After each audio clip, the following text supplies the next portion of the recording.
Okay, a little soft entrance here tonight as the music decided not to work at the last second, so that's always good. But anyways, welcome to the 167th episode of the Joe Mays and J-Raff Show. I'm one of your hosts, Joe Mays, and besides having Justin Raffoff here as my co-host, we also have, I think for the first time in 2 years, I think we missed last year, we have our quote-unquote basketball analyst here with us this evening, and Mr. Adam Filer.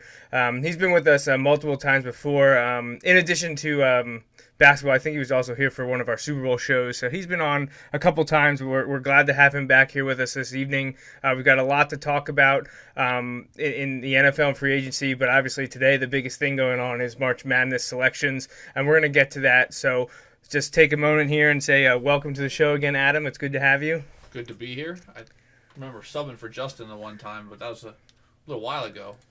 Yeah, it has been some time since we've been able to get you on the show, but it's good to have you back here because collectively the basketball knowledge in this room is pretty much limited to just you.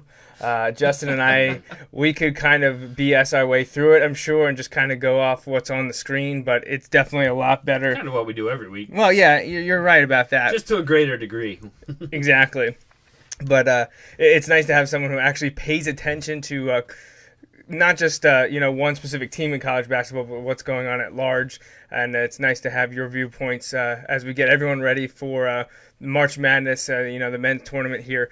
And we have a lot of people who don't watch any basketball all year and will watch these next at least 2 weeks, if not the next 3 or 4 as we crown a national champion. But the next 2 weeks are kind of the biggest part of college basketball season because it gets pretty much everyone, whether or not you even like sports, to do a bracket. There's people that I know have no interest in sports, but still it's just kind of something fun to do. Yeah, and I know of people who fill out the brackets who don't watch a single game. They just kind of like follow along and check to see how their bracket is doing, but they're not at all interested in the games. And they're usually the people that win, right? Yeah, they do a lot better than I do. Yeah, which doesn't mean they necessarily win. You can do a lot better than I do and still not win.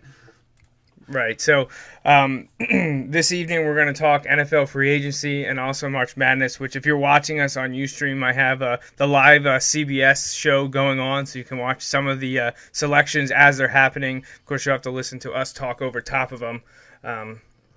But we will get to all of the March Madness stuff in a few minutes. But first up, I do want to mention that this is an interactive show. We love to have your take on... Ooh, that's not good. We love to have your take on things, and Justin is going to have that information for you. All right, yeah, we'd love to have your take. We're going to talk about a couple different things. We'll talk on NFL stuff, and then definitely spend a bunch of time on basketball as well, specifically the March Madness, and kind of leading into that. We'd love to have your take. You can call the Mays Sandwich Shop hotline at 530-563-6297. Again, 530-563-6297. You can also email the show at joemaysandjraff@gmail.com. Again, joemaysandjraff@gmail.com. We're also all over social media, and Joey will tell you about that. Yeah, we have a huge presence on Facebook and Twitter. We actively monitor both of those throughout the show. So if you have questions, comments, anything about NFL free agency or March Madness going on this evening, hit us up on the Facebook fan page or on the Twitter page at Joe Mays and J-Raff. And I'm sure we'll be sending out information I think it already went out regarding contests. We'll talk more about it later in the episode, but we'll be sending stuff out over social media. So keep an eye out there, and you can get to go.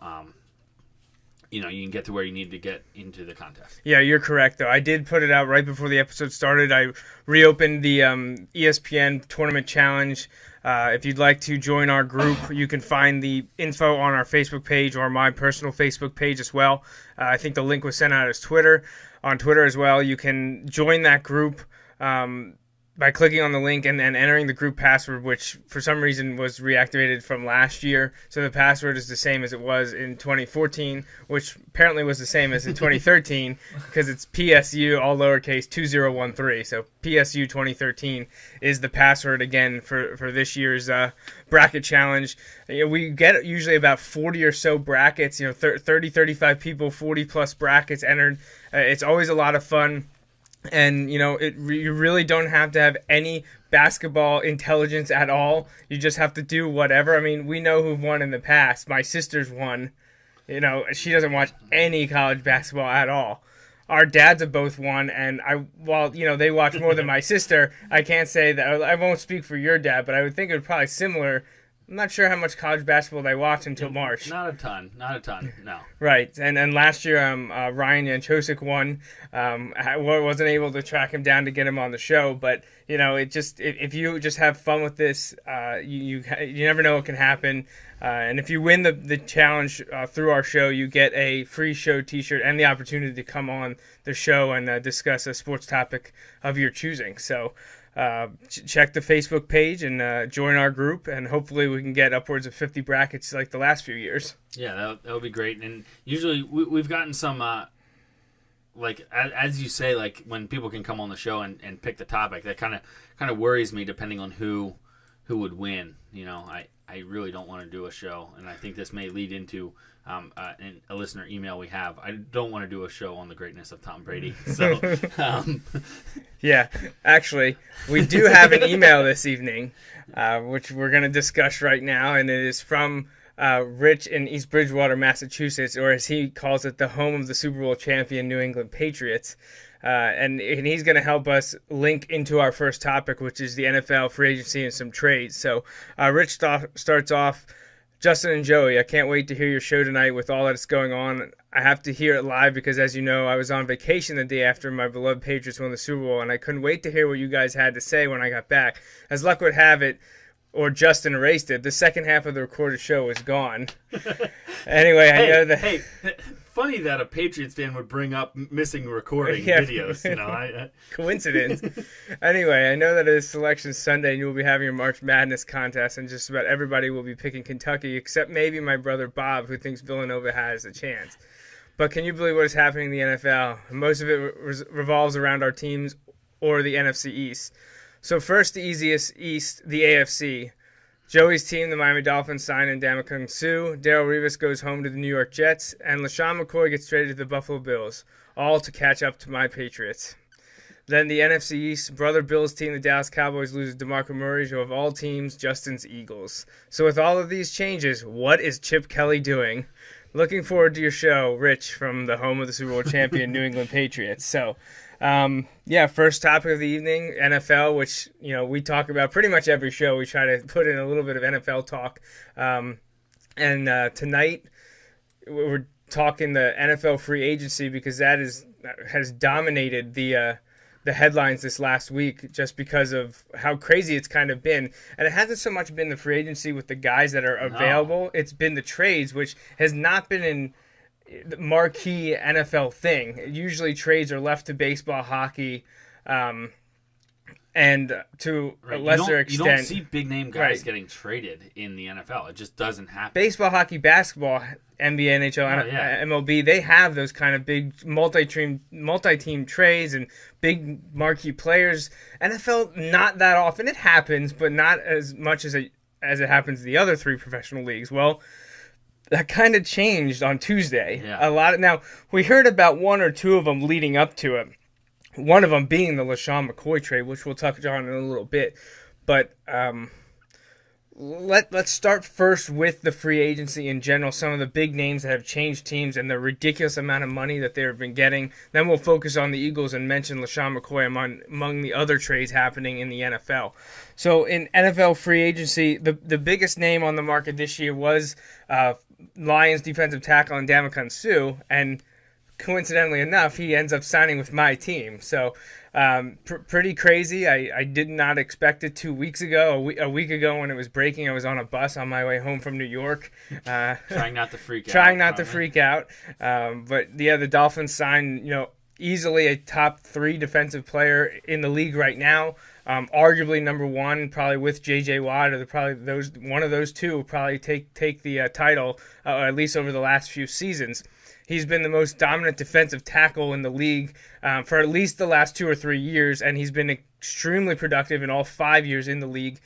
He got a ridiculous deal from the Dolphins to the tune of 6 years, $114 million, with just about $60 million of that guaranteed. And the guaranteed money is pretty much all you should focus on because no matter what happens, outside of guaranteed money, NFL contracts mean nothing. And guaranteed that's 99% guaranteed. That 1% is if you pull an Aaron Hernandez or if you retire early. You know, Right. they can come after some of that Right. signing bonus and guaranteed Right. money for you to return it. But the $114 million kind of means nothing unless he'd actually play out all 6 years without ever restructuring. What you have to focus on is the guaranteed money, and we're going to run through a few of the contracts here, and then when we talk about the Eagles as well. But yeah, $60 million guaranteed, crazy.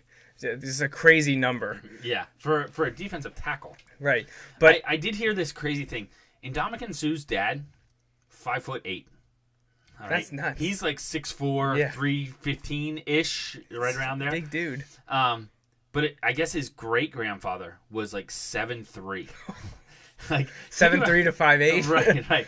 Yeah, like, oh my gosh, they said, so you've got, some crazy genetics at play in that family. So, but yeah, that is literally and figuratively a big addition for the Dolphins. I'm interested to see how it plays out in affecting the other aspects of the defense. If you can shore up the running defense and some of the pass defense, because if he's going to take two offensive linemen to block him every time, or he's demanding that the running back stay in to chip on him, or whatever, now all of a sudden that changes things for some already pretty good, or if not great, pass rushers that the Dolphins have. Right, and that's the thing. I don't want to focus on one player too much, but being on my team, I'll take a few more minutes here. Adding Sue is crazy because the Dolphins had probably an undervalued, underrated defensive line before he joined. Now, they jettisoned Odrick. He was a free agent. He signed with Jacksonville, Yeah. who we'll talk about in a second. But they cut Randy Starks related to the Sue deal, but they had Earl Mitchell, who's a fine guy, paired next to Sue, fine. But it's the Dolphins' defensive ends now that you have to worry about, because if you have to double team Sue, that just means that Cameron Wake and Olivier Vernon, Who have already proven themselves to be solid without a star defensive Right. tackle hogging up blocks in the middle. now essentially those four guys, Wake, Mitchell, Sue, and Vernon, you have to block them with at a minimum 5 guys, quite possibly 6. So now you have 6 guys to block those 4. That creates a lot of problems for offense. It opens to yourself. game plan. It gives you a lot to kind of use to defend in the back side there against the likes of Tom Brady, who are going to be trying to pass on that defense and probably pass quickly. To not have Tom Brady sitting back there. Now you probably have one last person going out for a route. You have 5 linemen keeping a tight end or keeping a back, not going out on a passing route. Also, the Dolphins don't have to send pressure. You don't have to send a linebacker. It allows you to double team some of those other guys Right. in the backfield, like, I don't know, Gronkowski when he comes out, who needs 2 defenders on him. So if it works out and they can get the pressure that they anticipate from this, great defensive line can hide, deficiencies elsewhere in the backfield. So Right. I think that's not that they have gaping deficiencies, but I think No, they're there. They have a lot to few years address. ago they had great secondary and really not much up front. Cameron Wake was a pleasant surprise for them coming out of CFL. Now I know that's going back a few years now, but at the same time, now it's kind of shifted. And up front on defense, they're much better, or we anticipate them to be much better. And in the backfield on defense, a little bit of an unknown right now. Right. Now, speaking of defensive backfield, the And rival ridiculous money. New England Patriots lost one of the best, if not the best corner in the league, always up for debate, but he certainly thinks so. He's bet on himself a couple times now, and he's won every time. He leaves New England to go back to the Jets, who he played for just 3 years ago. He signed a 5-year, $70 million deal with $39 million guaranteed. Nothing like, addition by subtraction or a double. We talk about all the time. If you take something away from your division, that's plus 1 and minus 1. So it's really you got 2. It's like winning divisional games. It's a 2-game swing. Here it's a 2-player swing. You had the best team in your division lose arguably their best defensive player, Quite possibly, and possibly the best defensive player in the league in the backfield. at least in the secondary. And you gained him. So that's a super, not just regular players, but a team lost a superstar, you gained a superstar. That can be big. Now, a lot of guaranteed money, $39 million guaranteed for a cornerback Who's going to be 30 this year. Now, in all fairness, with Todd Bowles going to the Jets, he likes to play aggressive defense, and you need guys that can just go lock up one-on-one and shut a guy down. And that's what they need to do. And Revis, to this point, has proven he's able to do that. Yep. So, and he creates favorable matchups on the other side because if you do need to rotate help, you usually don't need to rotate it to his side. Yeah, and the Jets actually completely revamped their defensive backfield over the last 2 years. Last year they drafted Calvin Pryor to play strong safety. They added a new upgraded the free safety position. I can't remember off the top of my head what free safety they added. But besides Revis, they also welcomed back Antonio Cromartie. Right. So they've definitely have a different look in the defensive secondary. A different same look. Yeah, kind of. Welcome to 2013 or 2012. The new old Jets. Right. The new Jets, the same as the old Jets. At least I hope so. But in all fairness, it's the same from the Jets, not like the last couple years, but a few years before that, where their defense was really good. A good defense. They'll have a solid receiving core. A lot of people say, like, have they done... Well, who'd they get? What receiver? Oh, they traded for Brandon Marshall. So, offensively, they still need somebody to get their playmakers the ball. So, some question marks there still. All right, we're going to run down a couple of the big signings before we move on to the Eagles and run down the trades, and then finally get to talk a little bit of basketball here.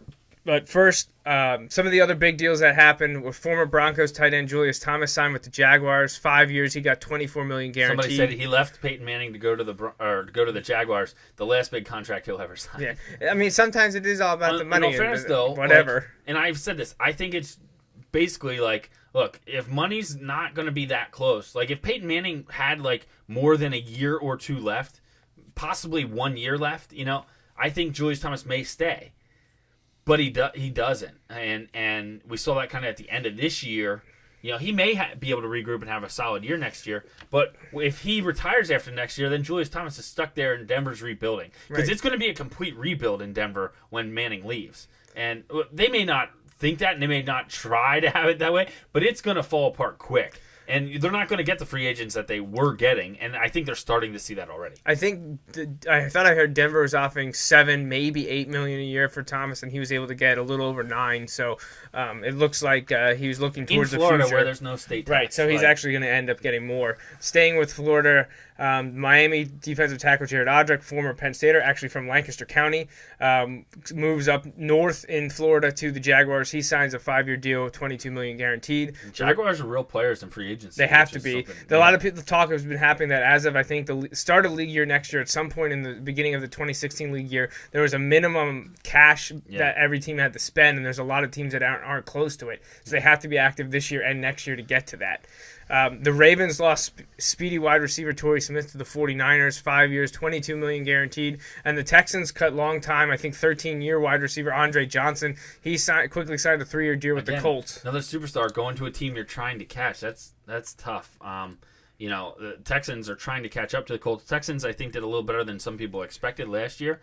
But now you added Andre Johnson with a quarterback of Andrew Luck. I think if there's any way he's going to, kind of revive and get a couple more solid years left, or output, going to the Colts is a perfect spot for him. Yep. With the speed of T.Y. Hilton and Dante Moncrief. Exactly. And an actual running game now, too. Right. The Colts. And another year of Andrew Luck, right. Another year in the system. I think the Colts made out really well in free agency. And they got Trent Cole to kind of be a pass rusher, or just a pure pass rusher again. That's what he did so well in Philadelphia. That could be a nice 1-2 punch at running back, like you were saying, with Gore and Heron. Yeah, I mean, I think the Colts made some major upgrades, and I like what they did in free agency without really pulling off many trades there. I don't think there were really trades. Those were all free agents. Yeah, there's all free agents. Right. All right, Philadelphia. Now, we'll run through this and then talk a few minutes about a few of the significant things that happened. First off, they resigned 2 of their own that they probably needed to resign. Brandon Graham, despite maybe, I don't want to say limited snaps, but in the rotation, he was probably one of their better defenders when he was on the field. They resigned him, I think, a 4-year deal. They also gave Mark Sanchez backup quarterback money, 2-year deal, $2 million, which is fine. I'm fine with he that. played okay in relief. He's not a starter, but for what he did, I have no problem with that. Right. He managed it and gave him a chance to win some games. That's all you can really ask from a backup quarterback. And I think last year when he had a chance to kind of prove himself in a system where quarterbacks really should be able to prove themselves, he he proved himself to be a reliable backup, in my opinion. And I think, you know what, that's a heck of a position, because you never know. And we'll talk about it with the Eagles. You definitely don't know with the Eagles when they may need to call on Mark Sanchez this coming year. So. All right, and then a couple of their signings, they gave cornerback Byron Maxwell a 6-year deal with $25.5 million guaranteed. Now, essentially, if you're looking at it, if you use the higher level metrics, which we talked about 2 weeks ago, Maxwell was essentially the same player as Kerry Williams. And when you look at it, Kerry Williams ended up in Seattle. It's almost as if the Eagles traded Kerry Williams for Byron Maxwell. We'll see in what direction this goes. Kerry Williams didn't do himself any favors. He talked too much. Right, and I think what it basically came down to is the Eagles, if we're going to pay a cornerback, if it's going to be Kerry Williams or Byron Maxwell, we're going to pay Byron Maxwell, because imagine this, the Seattle player being more of the team player, at least vocally, or at least to the media, and things like that. Like, he wasn't the major loudmouth in Seattle, which has plenty. And they got another one with Kerry Williams. Yeah. And he was okay. I think the problem was Kerry Williams at times was asked to be a number 1, and many times he was paired up with a number 2, because they put or a 4 Fletcher on him, and he was god awful. And it didn't. He had a lot of moments where he wasn't getting it done, and he ran his mouth, so he kind of put the target on his back. Right. So every time something went wrong for him, like, it was kind of magnified because he, in other areas, put the target on his back. They completely made over at least their starting cornerback duo. They went from Kerry Williams and Bradley Fletcher to Byron Maxwell, and they also signed Walter Thurman to a 1-year deal. Walter Thurman is a former Oregon Duck, just to throw that out there. And another former Seattle player. Correct. He was in the Giants for a year, but did spend the first 2 years of his career in Seattle. Then probably the one of all the Eagles things that happened, this one they probably liked the most on the surface, just because, again, it's one of those take away a player, add a player. It's a double win on the surface. The Eagles signed former Cowboys running back DeMarco Murray, who had an incredible year this season for the Cowboys. They signed him to a 5-year deal with $21 million guaranteed. I don't like it. I don't like it because of the years for certain. Right.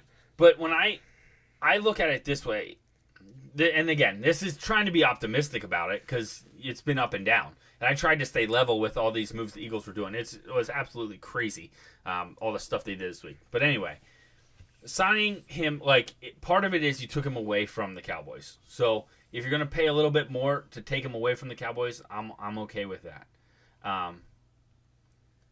But the guaranteed money, I'm okay where the guaranteed money's at. The years might be a little bit of an issue, but I think a lot of people are talking about they're worried about that he's going to wear down. I think his touches are going to be limited. Not like benching, but they're going to have like a heck he's of a not going to running have to back carry it platoon. 400 times. Right. They said last year the Eagles had 4 tight ends, 3 running backs. They're almost guaranteed to have 4 running backs and 3 tight ends this year. Especially since they released Casey. Right. And so I can see it definitely kind of staying in that mode. And, I'd be surprised if I'd be shocked if he had 300 touches this year, including We got to think with Sproles and Polk plus another guy we got to talk about. Right. And I kind of like this because with the other things we're going to talk about, Sproles is going to have more of a chance to be less of the change of pace running back and more of, he'll still be a running back, but out in that receiver spot. OW, he was kind of like offensive weapon. Right. He was kind of like, when you're handing the ball off to him, he can get big, he can get big chunks, and he did last year.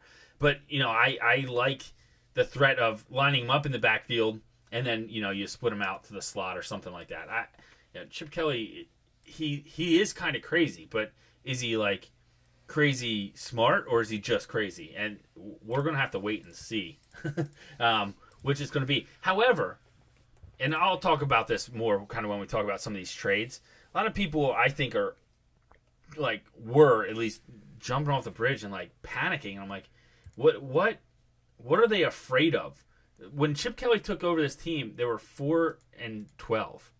They were a 4-12 team that hasn't won a playoff game since 2008. if you're going to do it, and they talk about this all the time, head coaches, they talk like Herm Edwards, all those guys. Do it your way. Do it your way, because you're going to get fired one way or the other. Right. Right. Andy Reid did it his way, and he stayed there for what, 14 seasons. It was seasons. successful, and then it ran out, and he was gone. Chip Kelly, this is your first shot in the NFL. He can always go back to college if he wants. Right, yeah, because someone will give him a chance. If Bobby Petrino can get how many chances, Chip Kelly will certainly get a second chance. Oh my gosh, yeah.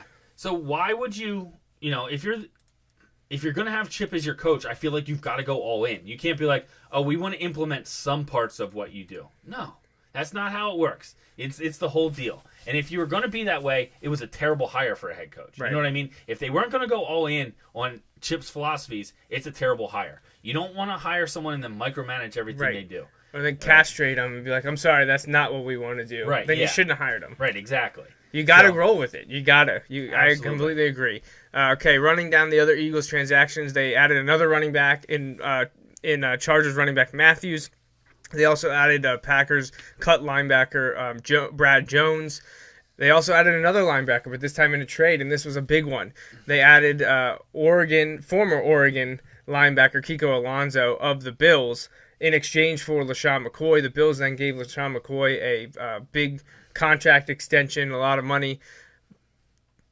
In Philadelphia, Alonso will most likely team with Michael Kendricks and form a pretty crazy good inside linebacker duo if they both can stay healthy. Right. Alonso has torn his ACL twice in the last 4 years, missed all of last season, and that's kind of a theme for the Eagles trades here. I do kind of find it funny that a lot of fans were angry that they've gotten guys coming off of ACL injuries. We're the same people who are angry that they didn't sign Macklin, who has multiple ACL injuries. Right. It's just a thing where most fans are just thinking you talk to fit your own narrative. When you're a fan and like a diehard, you don't want to listen to, you don't want someone to be level-headed. You just want everyone to be all in with you. So, I mean, I look at it, I like what I've heard about Kiko Alonso.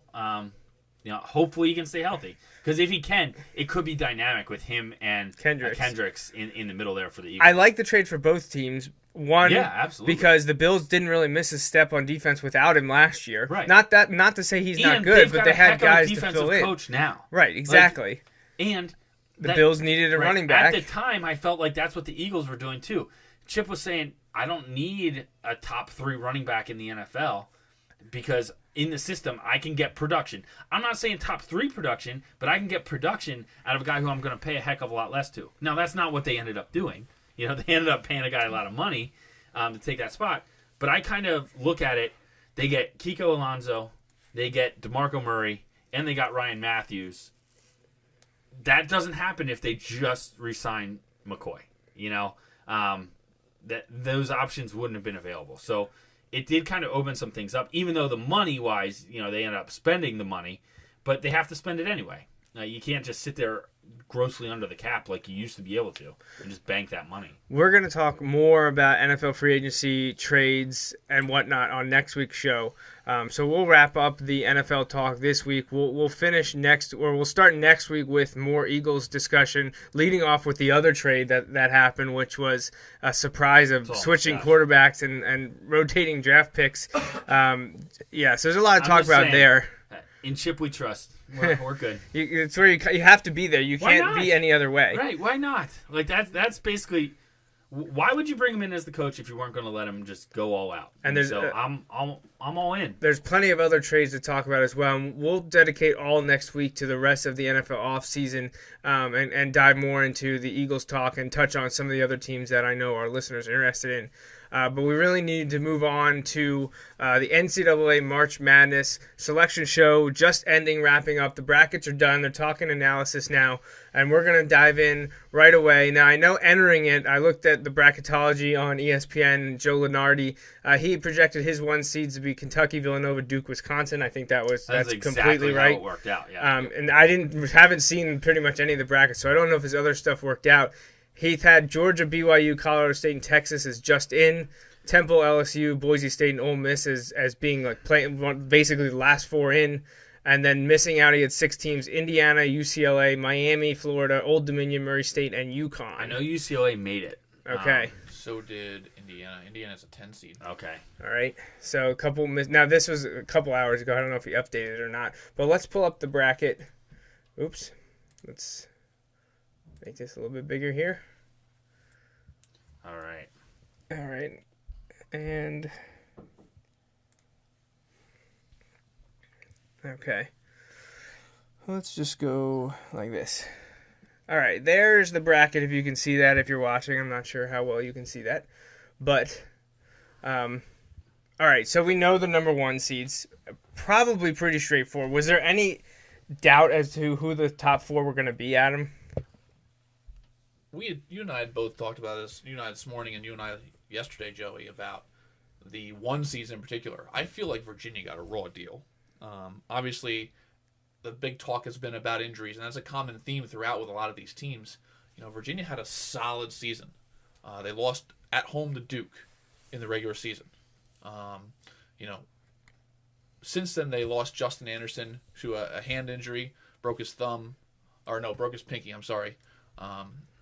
Then while he was out recovering from that injury, he had an emergency appendectomy.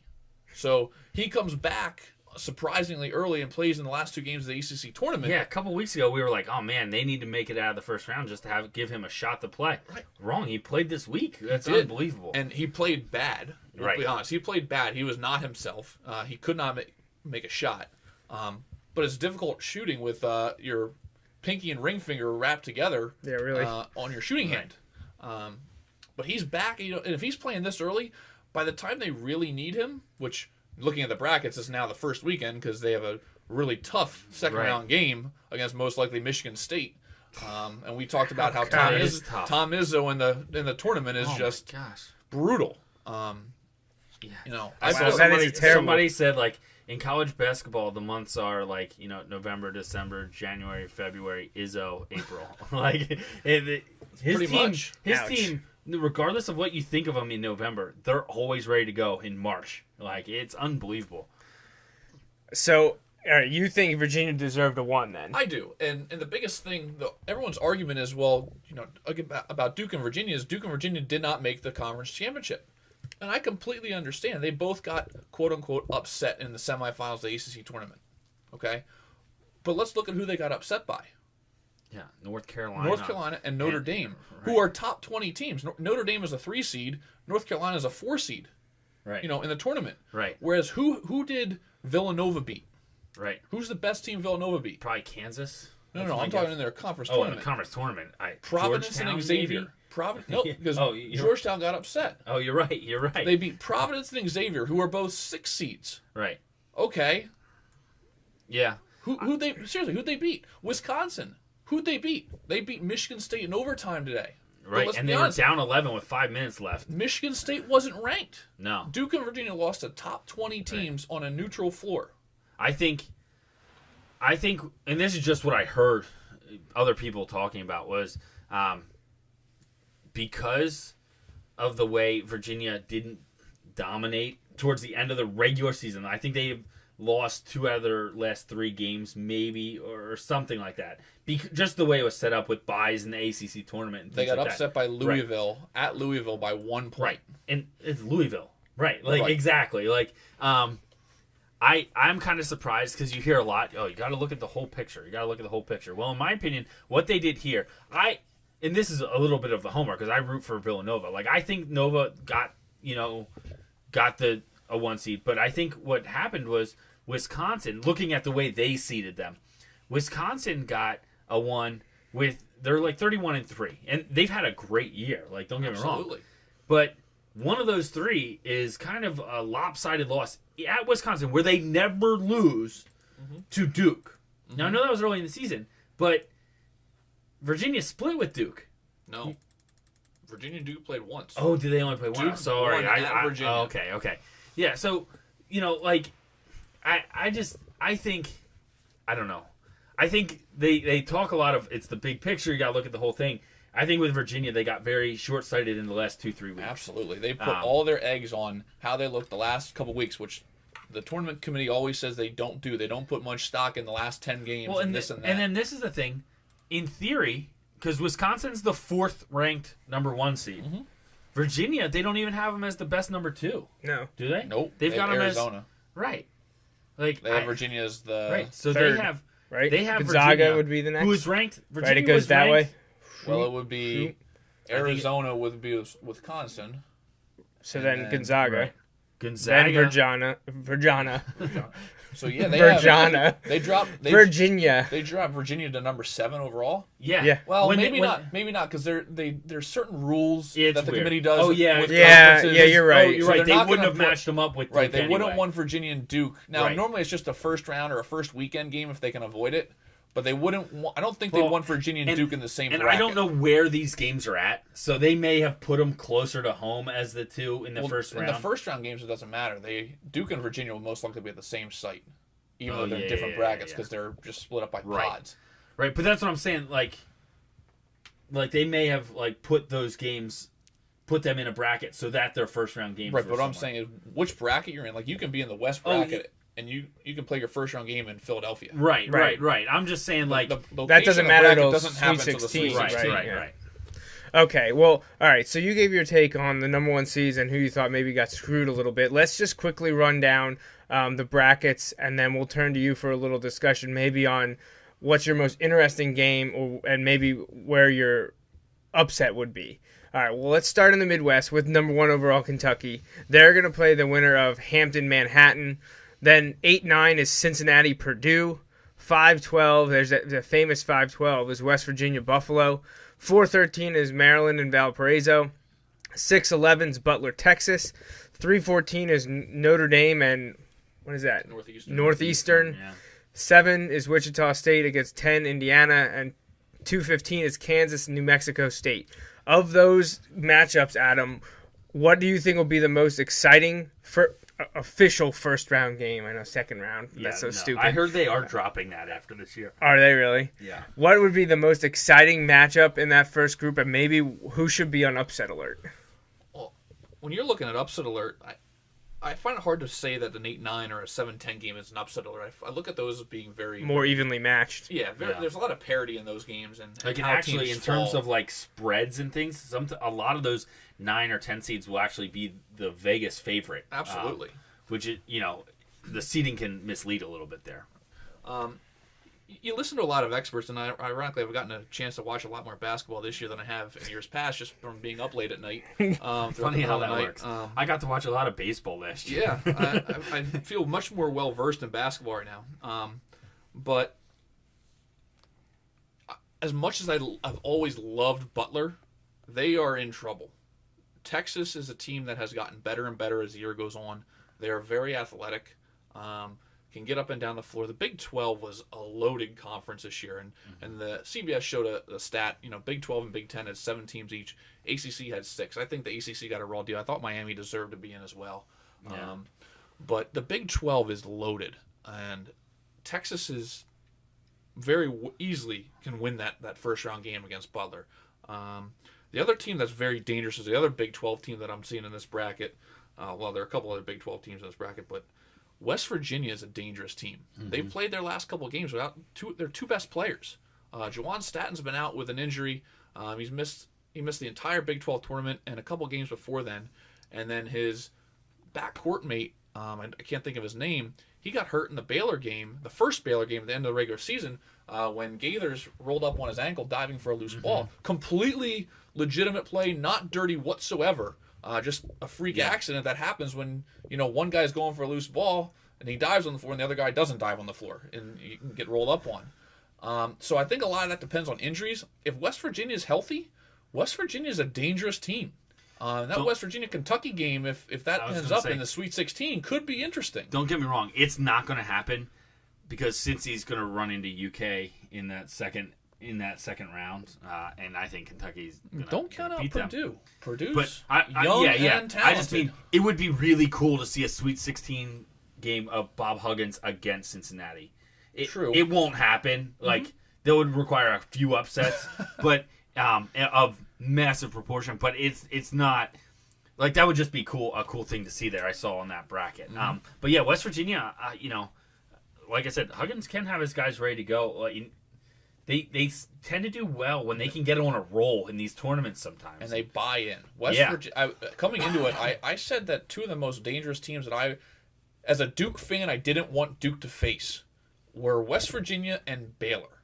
Because of their athleticism, right? The way they get after it, they trap hard. The problem that West Virginia is going to run into is, first of all, obviously Maryland's a very solid team. Maryland was ranked 8th in the country this week and is a 4 seed. Yeah, I don't know how that works. I was obviously they lost to Michigan State, but dropping them to a 4 seed that's a tough fall. Right. Right. The problem that West Virginia is going to have is if they do run into Kentucky, which very well could happen. Kentucky likes to get up and down the floor, and they leak out and they will throw the ball over top of their trap and could lead to a track meet, which West Virginia probably wouldn't win. Right. No. But still, the athleticism in that game would make for a very interesting matchup. Yeah, I agree. So there's some interesting ones there. When you look at Buffalo, it's their first time in the tournament. Coached by Bobby Hurley. That's right. That's right. Dookie. So I'm sure he's prepping, for their game and not watching the I Hate Christian Laettner special tonight. But it is. Haters gonna hate. It's gonna there are some interesting first round games and some interesting games as you kind of get into that bracket as well. So we'll have to see. Kansas at the bottom there at 2.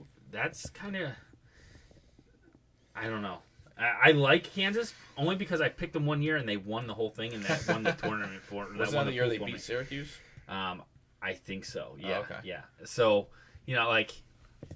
it's been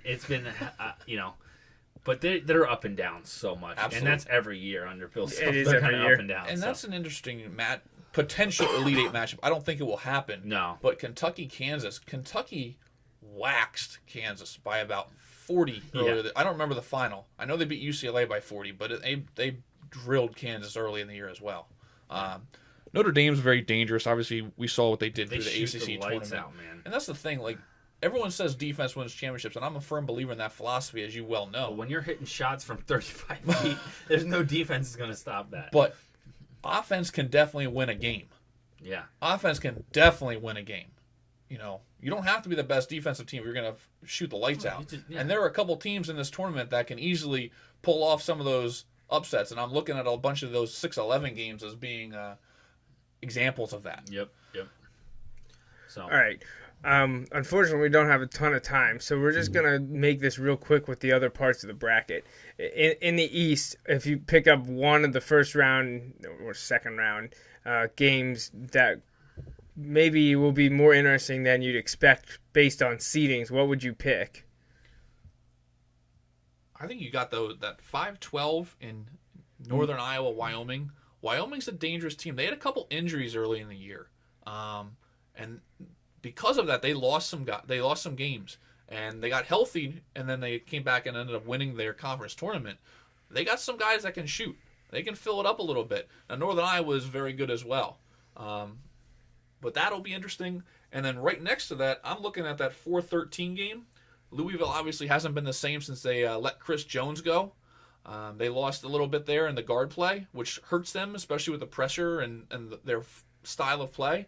Playing against Cal Irvine, who is that the team that has the biggest guy in the 7'6", 7'6", 8 foot wingspan, 6. 8 foot wingspan, and he's not just like your oaf of a 7'6" guy. No. He can run, right. He can move, he can play. Plays. Wow. I think his name is Mohamedou Njai or something like that. Yeah, something. But to go along with him, they got some guys that can fill it up from the outside as well.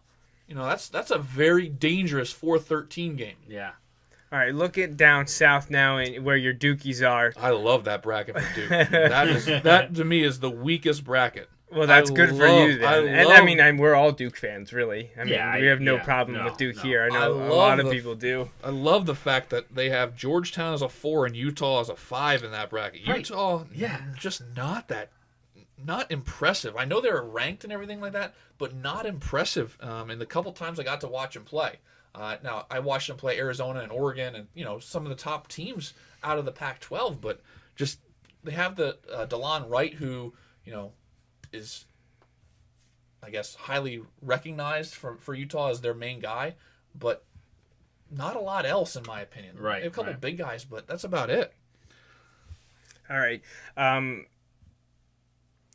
So you probably would favor Duke then to go through that unscathed. I would, and I think they're going to have issues when they get to the Elite Eight coming into what I would believe would be Iowa State. Yeah. Iowa State has coined the comeback kids. They're never out of it. Right. And when you get that mentality as a team going into a tournament where we're down like 7, 8, 11, and that 20, we can just make it up I've like seen them that. come back from right. 20 yeah. down easily. They think they're going to win every game. It can be dangerous in that sense that sometimes you get off to a bad start, but it's dangerous to play a team that thinks they can win every game and knows they can win every game. They have just about everyone back from last year's team who I picked to go to the Final Four before George's Niang went down with a broken foot. Yeah. And then they squeaked by North Carolina in that game, but then fell to eventual national champion UConn. Right. Very dangerous Iowa State team at number 3 in that bracket. All right, the last one is out west, where the number 1 seed is Wisconsin. What game out there is most interesting, or what team should be on upset alert? Well, that would be my bracket of death. I know the World Cup, they say, the group of death. Group of death. This is definitely the bracket of death. I think it's Tommy Amaker's a Duke guy, isn't he? I was just going to say that. Tommy Amaker is a head coach at Harvard. As a Duke grad, playing against UNC in that first round. That's one of those interesting matchups that you guys like to talk about. I put Xavier on upset alert, and that's what I was talking about earlier, how that'd be on a play-in. Offense can win a game. And we've seen that the last couple of years when they've gone to this 4 play-in. It might have only been last year, but like somebody wins those first 2 games. A couple teams. Yeah, VCU did it as a 12 seed. Right, so it can happen. BYU can fill it up. I think the kid's first name is Tyler, and his last name is Hawes. He can play. He can stick it with a hand in the face. He is a good player. But that is my group of death right there. I mean, you have VCU, Ohio State is a 7-10 game. That's an interesting game because VCU struggled after a few injuries early in the season, but the last couple weeks they seem to have found their stride again. We were talking about them a couple weeks ago. We're like, what happened? Right, the wheels fell off. Well, they kind of ran through the 8. Now I know it's the 8-10. And it's not what it used to be because some of the better teams got filled up into the other teams. But, man, they ran through that tournament. They did. But here's the thing. Travion Graham was hurt early in the year. Right. And then that's when their skids started to happen. And now he's healthy. And I was doing some research on them. But now as I watched their game today against Dayton, Briante Weber, who was their other part of the 1-2 punch with Travion Graham, he's done for the year. He blew out his knee. Yeah. And Ohio State, Thad Matta always has his guys ready to go. That's a very athletic team, and they have freshman sensation D'Angelo. I think it's D'Angelo Russell. Right. Very good. I'm torn because plus you have super athletic Arizona. I was going to come in here and tell you that Wisconsin and Arizona were 2 of my Final Four teams, and here we go. They're stuck in the same bracket. You mentioned it. Who is your Final Four? That's a very tough call. I really like both Arizona and Wisconsin. I'd have a hard time picking either one of them not to be in the Final Four. But then again, I said earlier how Baylor is, a team that I wouldn't want to run into with their athleticism. And they're all in the same and part of the all bracket. In that. That's why I say that's your group of death. I know they've struggled at times, but you have North Carolina in there who can always go on a run. Tough 4 seed. North Carolina is talented enough to go to the Final Four as well. Right. Yeah. That's a tough bracket. Which that one with the 4s. With the 4th number 1, it should be a tough bracket. Right. Man, it's loaded. So, now, just one last question. Sure. Can anyone beat Kentucky? Absolutely. Do you think someone will beat Kentucky? Okay. Absolutely. All right. Is Kentucky in the Final Four? Well, just looked at the Midwest bracket. I can't see Kentucky not being in the Final Four. But the thing that I always as I started thinking about what I was going to say coming in here, 3 things you look at for teams that you want to make a deep run. First of all, do they play good defense?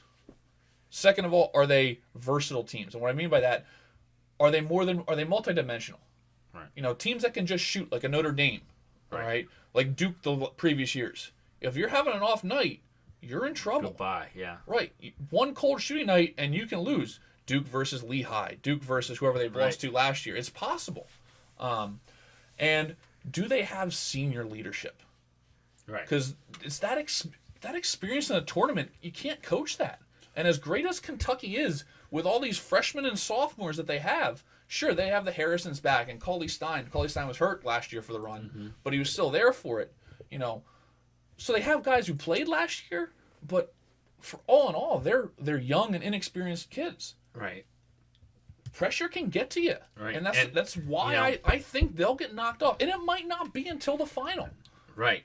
But like last year, but they only have to lose one. Right. But I said to my dad today, I was like, "This is crazy. They're sitting there at 34-0, and anything short of 40-0, the season's a failure." Think of that. Yeah. Anything short of 40-0, and that was actually the case before the season started, because they've just, to think that it's actually could happen, like, it's crazy. Like I don't know. I think they could do it, like you said though. I just think all it takes is one night, and one night where Kentucky's average. And they play somebody, like we said, a Notre Dame or someone like that, who just all of a sudden hits 70% of their threes. All of a sudden, or plays a Wisconsin hits 70% of their threes and slows it down, and it's a 48-45 game. And I got news for you: Wisconsin or Arizona. If they play one of them in the Final Four, that will be a good game to watch, because that's everything that I just talked about. Versatile team, can go inside out. Arizona, especially as athletic as some of those guys are, they have who I think is the best point guard in college basketball in your Duquesne transfer, T.J. McConnell. He is lights out. He added offense to his game this year. Before he was just a distributor and a defender. Now he can stroke it a little bit. That's whoever comes out of that Wisconsin-Arizona game will give Kentucky a run for their money. Right. And I don't know who I want to pick yet. I'm leaning toward Arizona, just from the athleticism standpoint. Do you think that could be a better game than the final? Well, obviously it could be. But it could be. Right. It would depend on who makes it. It would very much depend on who makes it. And, I love Duke in that South bracket. I think that is by far the easiest bracket looking at it. Now, don't get me wrong.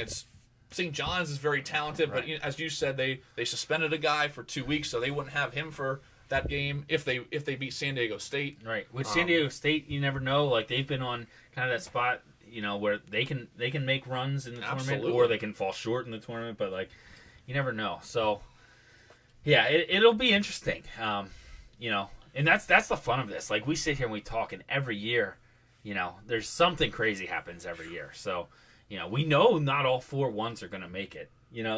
That's less likely to happen than it is to happen. Yeah. It's actually not very likely that we end up with all 1s and 2s in the Final Four, which is the fun part. The fun part.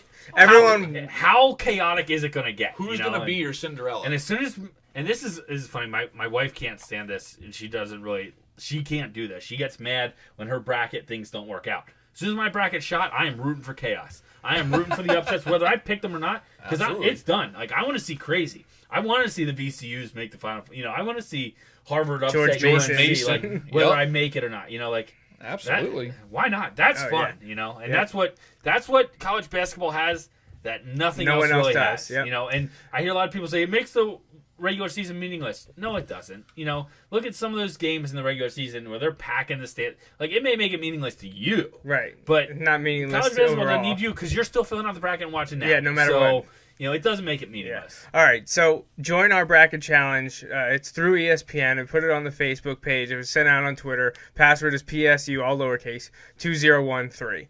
All right, we thank Adam for joining us for this episode of the Joe Mays and J-Raff Show, breakdowns of March Madness. We could probably talk another half an hour. Unfortunately, we're limited to a set amount through Blog Talk and Ustream, and we've got to end now. So on next week's show, we're going to do NFL talk with Eagles offseason, other free agency, and trades. That's show 168 next Sunday.